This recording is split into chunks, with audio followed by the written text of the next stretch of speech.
Well guys, here we are, part 10 of our garage reno, still of course in the tool room.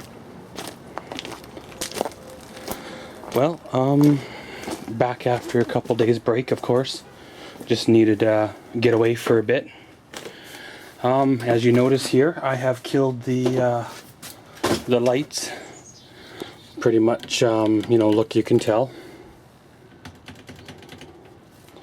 Why have I killed the power? Well, let's see if I can get back there and we have enough light to show. Of course, stringing a cord out from another power source gives you light to work by, and you give that light a plug-in and all shall be revealed. Well, you remember in part 9 there we got the vapor barrier up. Well, of course I had to leave this corner of the vapor barrier folded down. Reason why is because we have the old plug-in right here behind that I need to disconnect and fish back through this wall and pulling the wire out through here and basically unhooking it from here. And then the old wiring is officially disconnected from the tool room. The tool room itself will be on its own circuit.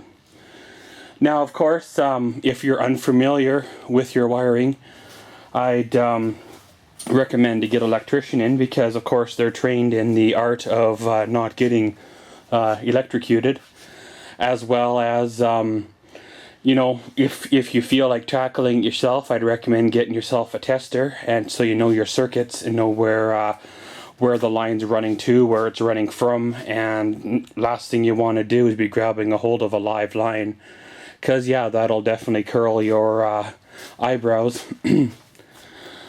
But guys, gonna get out of here, get this plug-in unhooked. Of course, the old one right there, not the new one, but the old one. Trace it all back, and then we're pretty much good to put this vapor barrier up and start boarding. So guys, we just got the electrical all traced back and unhooked. So all the old electrical now is disconnected from the tool room part of it. I put up these little, what do you want to call them, shield plates, guard plates over top of the wiring. Just so I don't be running no screws or nails through it while I'm boarding. It just saves, an issue later on, right? You can use the same plates over top of plumbing, over top of anything else you don't want pierced by nails. But I ran into a little bit of a snag. You got insulation running all the way along here, and then, whoops, I forgot insulation in that wall, or in that one space. Of course, because of the wiring, I left it, but then I forgot to do it before I threw the vapor barrier up there. So, what we're going to do is go against everything that stands reasonable. We're going to cut a hole in our vapor barrier. Pretty much pick the most logical location for it, and kind of, if you want to, go to town.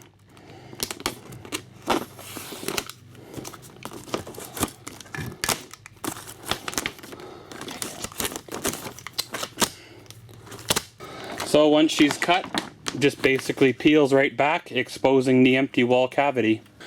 I got some sheeting up, as you can tell here. I got the one largest wall almost done except for one sheet. Then I went over to this wall here, got this wall done, cut out the plug-in receptacle there. Went back, started on the back wall here. I'm just in the process of hanging this sheet.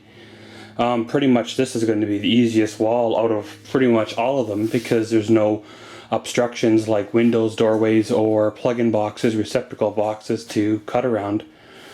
Just going to hang or finish screwing in this sheet here. Then I'm going to cut me another sheet to fit in the bottom hole there. And again, of course, fasten her down. And then we can start working on this guy here. Kind of getting the seams to line up as best as possible, considering the material and the building we're having to work with here. But it's coming along fairly well, coming together fairly good. hoping, you know, to have her in paint soon, because, well, once she's in paint, then we can hang the cupboards. And then that's when you really truly get the appreciation for the space in general. But so far the grand plan or vision is to have cupboards up on this wall here, as well as some form of racking or something here. And it comes into, I'm hoping, corner cupboards right here, and then a workbench type of area here, and then some more uppers right here. Of course, I'll probably have to custom make my workbench, which is no biggie itself. I'll probably throw a couple of cupboards over here in this corner just to fill up this wall space a bit here, plus gives you a little extra storage. Underneath, you know, we got storage for you know, things on rolly wheels and stuff to get moving around. Working on this wall here, you know, I got to stand up a couple of sheets, cutting the opening for the doorway in and the opening for the receptacle box, of course, on this side.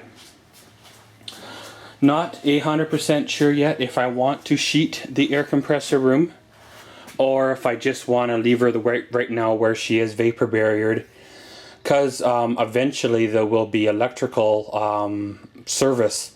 I'm going to do a major electrical upgrade on here, and this would be a great way for the electrician to get you know, access to where he needs to go. I might sheet the bottom of the room, leaving the top half exposed, or at least the top half anyway on that back wall anyways. This wall here I might sheet, because there's really no reason why I couldn't, because there's no electrical in that wall other than the plug-in, which is on the opposite side. But guys, of course, gonna get out of here, get her rolling, get her done, and yeah, you know, on this stage in the game, she starts to take shape. It starts to, you know, kind of, it's almost like after you've painted and putting on the trim, you know, it's like another one of those milestones, if you will. But guys, going to get boarding again, get things going, and yeah, see how she goes. Well guys, a little bit of an update for you. Well, I have technically 4 walls done if you wanna. This wall's all done, the back wall, the air compressor room wall's all done, and the little short wall's done. Of course, I haven't done the air compressor room at all yet. I'm gonna probably sheet this wall here, and just trying to decide how I want to do my layout of my my boarding to maximize the best, you know, the most efficient use of the wood or the OSB that I have, the sheeting that I have. You know, we're dealing with scrap pieces here, and I've got to make them last or stretch for at least this half of the job anyway. Because when I do the other 3/4, I'm going to have enough. Well, I'm going to have enough to get a good start on the sheeting on the other end. So, but you know, it's coming along fairly well. Got to make a few cuts. It's kind of weird, you know, get the sheeting up, and then she starts to get a bit of an echo, kind of a reverberation type of thing going on when you're talking. You know, you step out into the garage part of the, you know, and the echo goes away. But then you come back into the tool room and the little thingy starts again. It's kind of weird. But all in all, guys, she's going good. Like I said, just planning the layout of what I'm going to do here. And kind of, that's pretty much her. So, going to get back at her and go from there. Okay, guys. So, of course, now it's time to board this wall here. The one that divides the tool room from the, I guess you could call it, shop itself. Of course, when I framed this wall, I framed it not in one piece, obviously, because I couldn't get it in here, as you guys seen in the framing part of this video. But when I framed it, I didn't cut this bottom, what do you want to call it, sill plate or whatever you want to call her, out of the doorway. One, because leaving the sill plate in gives the wall strength, right? If I would have cut it out, then I'd have the wall going all sorts of directions, and it probably would have took a twist, you know, especially being cut in half like it was to get it in here. So of course, you know, I'm wanting to cut this board right there out. Now I've got multiple ways I could do it. I could use my handsaw and run her down and let her pretty much grind her teeth on the concrete. I could use my circular saw, cut a few cuts up to it, and then use my chisel to chisel the rest of the way. I could use a reciprocating saw, you know, the tools, the list goes on and on. But the tool I'm gonna use, I've chosen to use, is the handy dandy Dremel Multipax MM20. I did an unboxing of this video. I did an unboxing of this tool here, whatever it's been, year and a half ago. And I've used it almost on every job I've done since then. It's a great versatile tool for getting into tight places, making cuts that you normally wouldn't be able to do. So pretty much I'm going to take my Dremel and cut right along there, and cut right along there. And then we're good for throwing up the boarding. And then when we do our door jamb for our door, the jamb will basically drop right down onto, if you will, the concrete. Rather than having that 2x4, you got to step over and trip over every time you come in and out, and it'll be a pain to roll things over it, and really it's no value to have it there, especially with the wall section you know, fastened in place. As you've seen there, we fastened her down with the powder actuated ramset tool. So I'll get that cut, guys, and then we can start throwing OSB at this wall and seeing if she sticks.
Well guys, there you go. You just seen us cut this out, and pretty much there you go.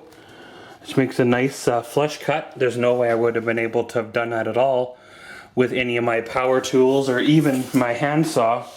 Especially with the lip here in the concrete, I would have pretty much ruined my handsaw. So now we can walk through the doorway, if you will, and not worry about any tripping hazards, and pretty much, you know, one more step closer to a finished product. So of course, let's get our measurements and then we'll start boarding this wall. Bit of a check-in for you. I've got some things done between the last time I did a check-in. Well, I got this whole wall boarded, the whole complete 12-foot wide wall, all boarded and everything. You know, pretty much the whole tool room, if you will, is done, with the exception of this little tiny doorway here in the air compressor room. Been kicking around the idea of boarding the air compressor room, and I do have the leftover material to board it, so I suppose I might as well just do it and get her done. There'll be some little, you know, cut-offs and material and stuff that I can use in other places, but I've got the material set aside now for this this doorway here from the cuttings from tonight, and you know, I got to do a couple little things in here, run a few more screws in, you know, some of these parts here that are still a little loose. Basically, the screws that are in it are just enough to hold it on there and keep it from falling off. And by no means is she ready yet for paint, because I gotta, you know, do some finishing, you know, touches, if you will, to it, and a few things like that. But I'm hoping to have her in paint soon, and then we can start hanging cabinets. But guys, that's pretty much it for our garage renovation tour room part 10. And as always, thanks for watching Maxwell's World. Comment, subscribe, and enjoy.